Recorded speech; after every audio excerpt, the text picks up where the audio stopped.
Halo teman-teman, kembali lagi di Undang Project. Kali ini KUC akan melanjutkan video dari sebelumnya ya.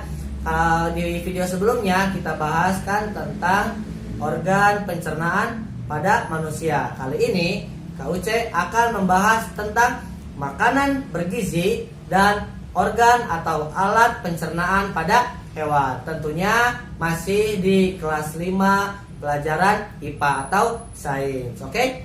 Sebelum masuk ke dalam pembelajaran, kakak harap teman-teman semua dapat mencapai tujuan pembelajarannya ya.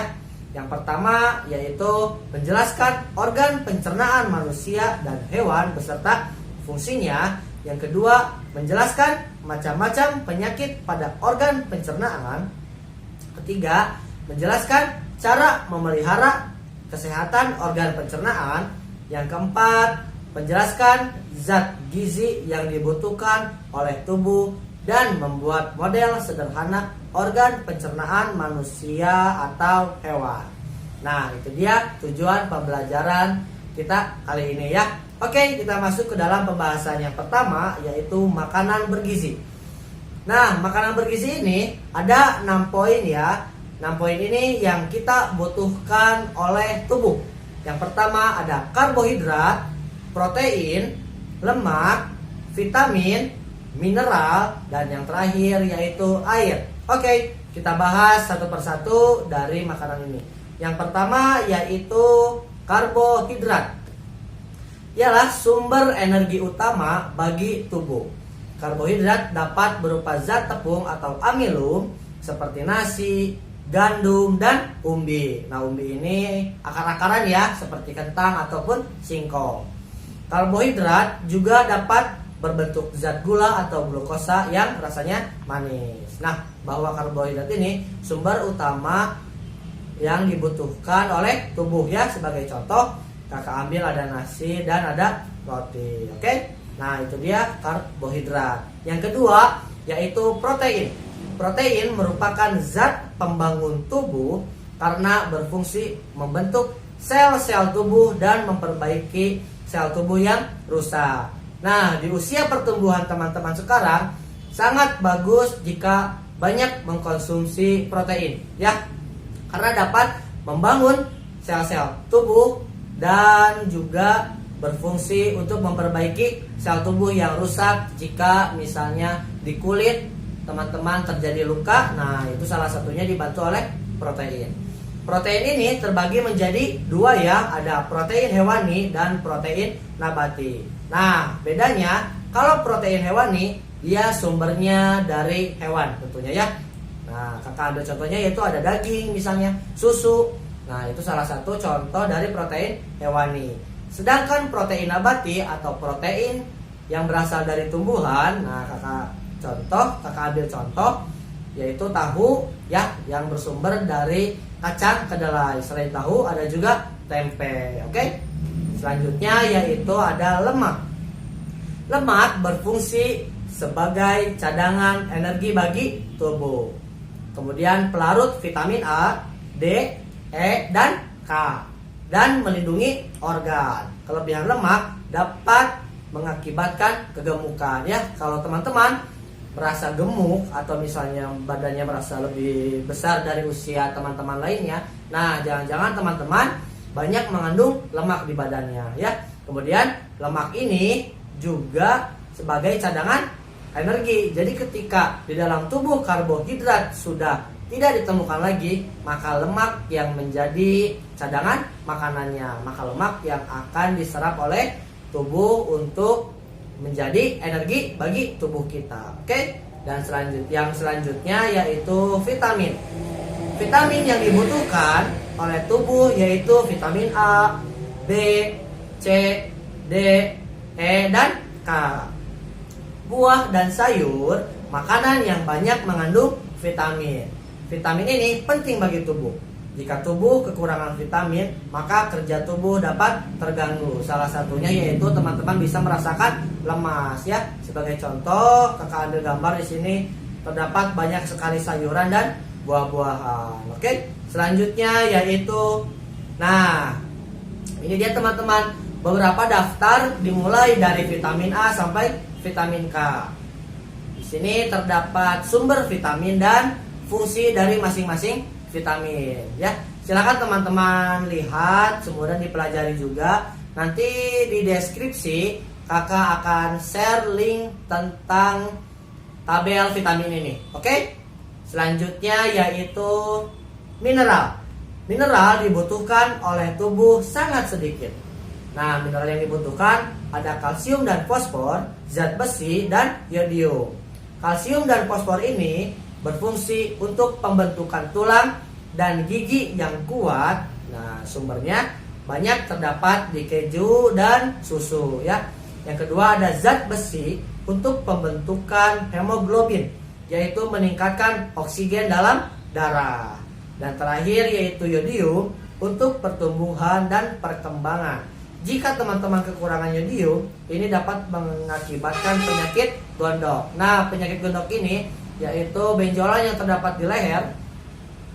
Nah, seperti kakak ini kan ada benjolan. Sebetulnya ini bukan gondok, tapi ini karena kakak adalah player biola atau violin. Jadi karena menahan dari si violin, maka terjadi benjolan seperti ini atau iritasi kulit biasanya. Nah, gondok ini bisa terjadi di leher sebelah kiri ataupun leher sebelah kanan dan biasanya bentuknya sangat besar ya. Teman-teman harus hati-hati. Yodium ini banyak sekali kita temukan di garam ya, garam dapur. Selanjutnya yaitu dan yang terakhir air. Air berfungsi sebagai pelarut zat makanan, menjaga suhu tubuh dan melancarkan pencernaan. Nah, teman-teman, diharapkan semuanya minumlah air 8 gelas per hari. Nah, seperti ini. Seperti Nandang ya, kakak ambil ini Nandang lagi. Nandang ini dia rajin sekali minum minimal 8 gelas per hari. Kadang Nandang minum 10 gelas, nggak apa-apa, bagus ya. Itu lebih bagus untuk tubuh kita. Selanjutnya yang akan kita bahas yaitu tentang organ pencernaan pada hewan. Seperti biasa, kita kembali mengelompokkan hewan itu menjadi 6 kelompok. Ada mamalia, insekta, ikan, aves, dan seterusnya. Kita akan bahas satu persatu dari organ pencernaan hewan-hewan ini ya. Oke, kita masuk yang pertama yaitu hewan mamalia. Salah satu hewan mamalia ialah sapi. Makanan sapi tentunya rumput ya, dan rumput ini banyak sekali mengandung selulosa dari mulut. Nah, proses masuknya rumput di sapi ini dimulai dari mulut, kemudian makanan masuk ke lambung. Nah, di lambung ini terdapat 4 bagian. Ada rumen atau perut besar, yang kedua ada retikulum atau perut jala, yang ketiga omasum atau perut kitab, dan yang terakhir yaitu abomasum. Nanti kita bahas satu persatu ya, apa itu bagian-bagian lambung dari sapi ini. Di dalam abomasum terdapat enzim renin yang mencerna protein susu. Di usus terjadi penyerapan zat-zat makanan, sama seperti kita ya, bahwa usus juga tempat penyerapan zat-zat atau sari-sari makanan. Selanjutnya sisa pencernaan dikeluarkan melalui anus atau kotorannya dikeluarkan melalui anus. Oke. Nah, sebagai contoh, ini dia adalah organ pencernaan pada sapi. Ketika sapi makan, yaitu dimulai dari mulut ya, teman-teman dapat melihat arah panah dari organ pencernaan sapi ini. Yang warna hijau itu ialah merupakan arah masuknya makanan dari mulut. Kemudian dia masuk ke dalam arah panah yang warna merah, kemudian berakhir di panah warna hitam ini. Oke. Nah, pada saat sapi makan, tentunya makan rumput ya. Pertama dia masuk ke dalam mulut, kemudian disambung ke esofagus atau tenggorokan. Kemudian setelah masuk ke esofagus, makanan akan masuk ke dalam rumen. Nah, di rumen ini yaitu terdapat bakteri pengurai selulosa pada makanan sapi. Kemudian makanan dibawa ke retikulum. Di retikulum makanan dicerna kembali hingga membentuk gumpalan atau bolus. Ya, jadi gumpalan makanan tersebut disebut juga dengan bolus. Bolus didorong kembali ke rongga mulut dan dikunyah kembali. Nah, kadang kalau kita membayangkannya terasa jijik ya, tapi tidak seperti itu, bahwa memang pencernaan pada sapi seperti itu. Kadang teman-teman suka melihat nih bahwa sapi pada saat dia duduk atau pada saat posisi santai, terlihat sapi selalu mengunyah makanan, padahal di depannya tidak ada makanan. Nah, itu dia teman-teman, proses dari retikulum. Jadi makanan yang berawal dari retikulum itu dikembalikan lagi ke rongga mulut untuk dikunyah kembali. Kemudian setelah itu masuk ke dalam omasum, yaitu tempat terjadinya penyerapan air dari makanan. Yang terakhir yaitu ada abomasum, yaitu tempat makanan dicerna dengan bantuan enzim pencernaan. Oke, itu dia teman-teman, alat atau organ pencernaan pada sapi mamalia. Selanjutnya yaitu insekta. Salah satu contoh insekta yaitu belalang ya. Kakak ambil contohnya belalang. Susunan organ pencernaan belalang yaitu mulai dari mulut, kerongkongan, lambung, usus, dan anus. Insekta ini memiliki makanan yang berbeda-beda, disesuaikan dengan bentuk mulutnya. Tentu ya, karena kan serangga atau insekta tidak hanya belalang, ada juga jenis-jenis lainnya. Kalau belalang ini dia mulutnya berbentuk seperti pengunyah dan penggigit ya, beda lagi. Ada juga yang penjilat seperti lalat, penusuk seperti nyamuk dan sebagainya. Di sini kakak ambil contoh yaitu belalang. Oke teman-teman, di sini kakak punya contoh dari anatomi alat atau organ pencernaan pada belalang. Seperti binatang lainnya, bahwa makanan akan masuk ke dalam mulut, kemudian masuk ke dalam esofagus atau tenggorokan. Nah, selanjutnya masuk ke dalam lambung dan diserap makanannya di usus. Nah, ketika makanan tersebut sudah tidak dibutuhkan atau zat makanan tidak dibutuhkan, dia akan dikeluarkan melalui anus ya, yang berada di bagian paling belakang belalang. Selanjutnya kita bahas tentang ikan. Saluran pencernaan ikan terdiri dari mulut, kerongkongan, lambung, usus, dan anus. Kelenjar pencernaan ikan terdiri dari hati dan kantong empedu. Maksudnya kelenjar itu ialah yang memproduksi enzim yang dibutuhkan untuk proses pencernaan atau perombakan makanan menjadi zat-zat atau sari-sari makanan. Kelenjar ikan karnivor menghasilkan enzim pemecah protein. Nah, karnivor itu apa? Karnivor itu ikan pemakan daging. Coba sebutkan, ada ikan apa aja? Coba Nandang sebutkan. Ikan apa? Bagus. Nah, betul. Ya, tongkol. Ada ikan tongkol. Mas ya, tongkol. Bukan tongkol, tapi ikan mas. Bukan ikan mas. Tapi ikan yang ada di Brazil. Piranha. Piranha, betul sekali. Yaitu ada kelenjar, ada ikan piranha, yaitu ikan karnivor. Kemudian ada kelenjar ikan herbivor atau hewan pemakan tumbuhan ya, menghasilkan enzim pemecah karbohidrat atau zat gula. Nah, selanjutnya kakak punya contoh anatomi alat atau organ pencernaan pada ikan.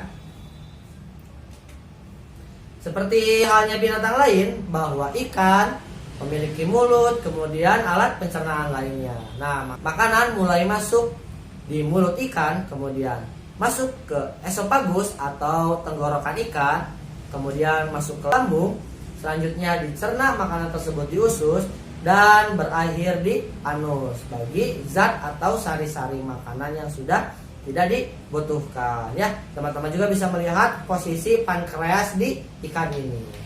Oke, selanjutnya kita bahas yaitu tentang apes. Apes ini atau hewan unggas.